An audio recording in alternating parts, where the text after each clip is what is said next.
உங்கள் favourite TV ஷோக்களை இனி miss பண்ண தேவையில்லை. ZEE5 இல் முற்றிலும் இலவசமாக காணுங்கள். இங்கேயும் எப்பொழுதும்.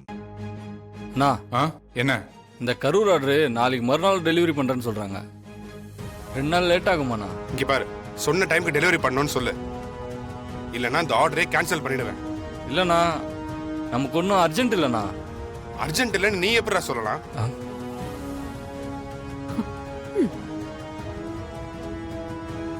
இன்னைக்கு அந்த சரக்கு இருந்தா 4 துணி சேர்த்து விற்காதா? ஒரு ஷர்ட் சைஸே எனக்கு பத்தல, வேற டிசைன் இருக்கான்னு கேட்டான்ல, அந்த லோடு வந்திருந்தா கரெக்டா இருக்கும்ல. இங்க பாரு, நீ போய் ஈவினிங் அந்த டெலிவரி வேணும்னு சொல்லு. சரிண்ணா.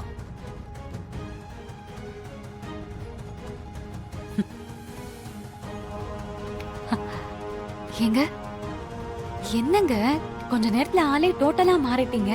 ஏன், உனக்கு பிடிக்கலையா? இல்லங்க, உங்களை நான் எப்படி பார்க்கணும்னு நினைச்சேனோ இப்போ அந்த மாதிரி இருக்கீங்க. ரைட்டான டெசிஷன் எடுக்கிறீங்க. கடை மொத்தமா உங்க கண்ட்ரோல்ல வந்தா வியாபாரம் பெருசா இருக்கும். உங்க மேலயும் மத்தவங்களுக்கு மரியாதை இருக்குங்க. என்னாச்சு?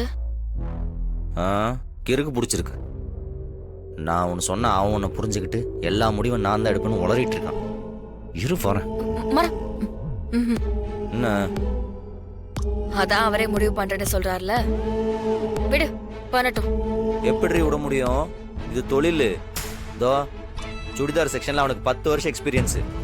எவ்வளோ அழகா சுடிதார் காட்டுவான் தெரியுமா? என்னை விட பெட்டரா அட்டன் பண்ணுவான். ஏதோ பர்சனல் பிரச்சனை, அதனால கொஞ்சம் டிஸ்டர்ப்டா இருக்கான். அதுக்காக அவனுக்கு வேலையே தெரியலன்னு சொல்லிட முடியுமா? சம்பந்தமே எல்லாம் ஜென் செக்ஷன்ல தூக்கி போட்டிருக்கான். கரூர் பார்ட்டி நம்மளுக்கு ரெகுலரா சரக்கு டெலிவரி பண்றவர். அப்பப்ப கொஞ்சம் டிலே ஆகுதான் செய்யும். அவர்கிட்ட போய் திமிரா பேச சொல்றான். இப்பெல்லாம் தப்பு தப்பா முடிவெடுத்தான்னு வையேன், கடையை 4 நாள்ல மூட்டு போக வேண்டியதுதான். அவரும் இந்த கடையில ஒரு ஆள் தானே. இங்க இருக்கிற லாபம் நஷ்டம் என்னங்கிறது அவருக்கும் தெரியட்டும்.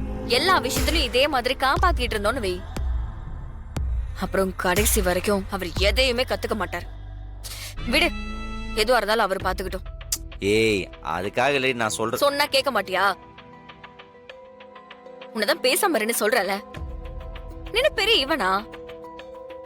உங்க அண்ணன் என்ன தப்பு பண்ணாலும் முன்னாடி போய் நின்னு ஏத்துப்பல. அவங்க எடுக்கிற முடிவுக்கு அவங்க தான் பொறுப்பு. அது நல்லதா இருந்தாலும் சரி, கெட்டதா இருந்தாலும் சரி, அவங்க தான் அனுபவிக்கணும். இவர் பெரிய கிருஷ்ண பரமாத்மா. ஆபத்துன்னு கூப்பிட்ட உடனே ஓடி போய் நின்றுவாரு. அப்படியே அநீதியை கண்டு பொங்கி எந்திரிச்சிருவாரு. பேசாம இருடா. ஏய், என்ன எதை பத்தி பேசிட்டு இருக்க? ZEE5 ஆப்பை டவுன்லோட் செய்து அனைத்து எபிசோடுகளையும் இலவசமாக பாருங்க.